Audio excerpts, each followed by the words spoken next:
Bianca. Sim, mas a gente pode conversar, porque eles sabem que a gente tá aqui, tá ligado?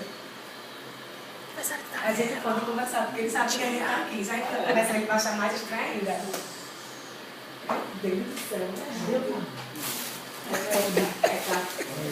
Chateada, bolada. A bicha magra tá ali deitada. Puta que pariu, inferno. O Diego não se movimenta do sofá. Ele virou um abdômen do sofá, isso mesmo. Já tá filmando, vai passar muito tempo pra carregar no YouTube. Entrou. Vai demorar pra carregar. Entrou. Pode segurar aí. Ele não entrou. Cadê? Deixa eu levar no porque eu vi da mamãe, já vi que eu sou louca demais, então. Tá aberto.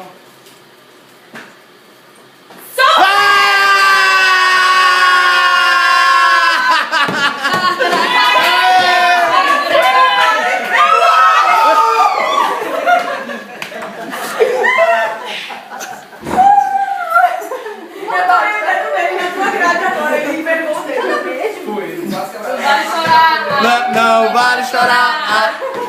Sai, preta nojenta. Ah, já tá chorando.